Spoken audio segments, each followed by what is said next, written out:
All right, we're jumping right into a major developing crisis in the Middle East. This is a high-stakes standoff, and it has some serious global implications. Right now, as we speak, President Trump is reportedly in the Situation Room. He's weighing his options, and believe me, tensions with Iran are at a boiling point. And here's the kicker. There's a fragile ceasefire between the US and Iran, and it's about to expire. The clock is literally ticking. We're talking less than 72 hours until a deadline that could throw the entire region right back into conflict. Okay, so let's get right into the details here. The thing is, even though this ceasefire is technically still in place, Iran is already pushing the limits. And they're doing it in what is arguably the world's most critical oil choke point. So things really heated up over the weekend. We got reports of gunfire directed at 2 different vessels that were trying to get through the Strait of Hormuz.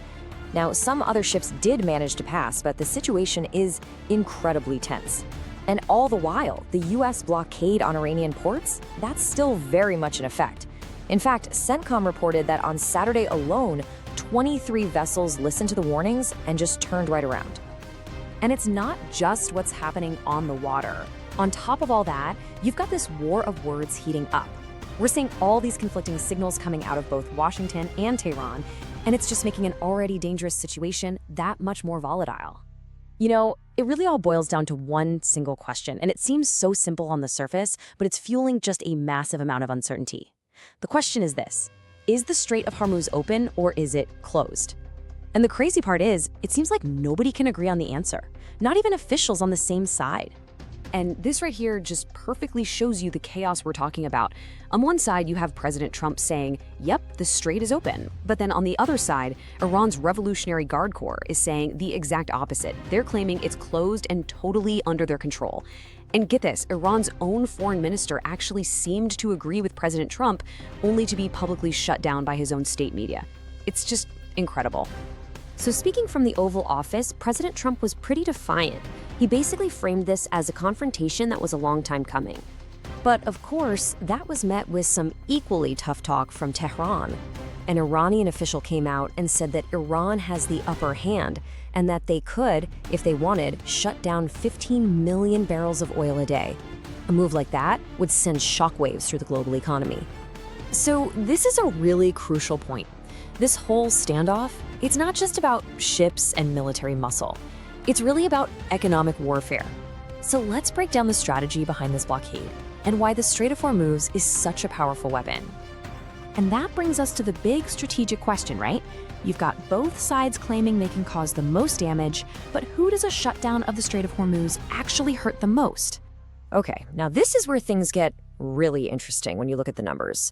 The United States? We get less than 5% of our oil from Hormuz. For our European allies, it's somewhere in the 20 to 30% range.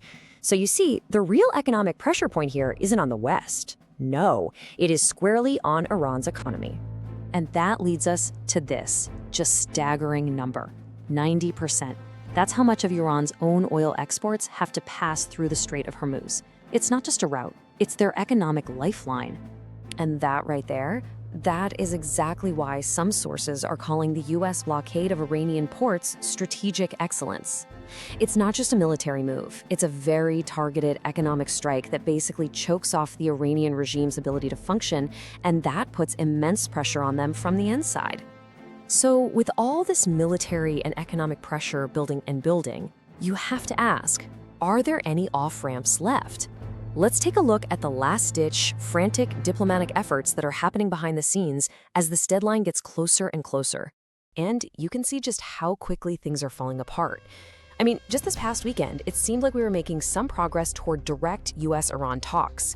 And late last week, a Pakistani delegation was in Tehran with some new proposals. But now, all of that progress seems to have just evaporated. Iran has come out publicly and said it will not give up its enriched uranium, the very material that could be used to build a nuclear weapon. And so, here we are, down to the final hours. Diplomacy seems to be stalling, the ceasefire is about to end, and the whole situation has really boiled down to 2 very stark choices for the Iranian regime. Yeah, according to our sources, the ultimatum on the table for Iran could not be clearer. They have 2 options. Path number 1, make a good faith deal and hand over their enriched uranium. Or, path number 2, it will be taken from them. the message being sent is that the president is absolutely not bluffing. And so, as we're all watching this situation unfold in real time, it all comes down to this one final critical question.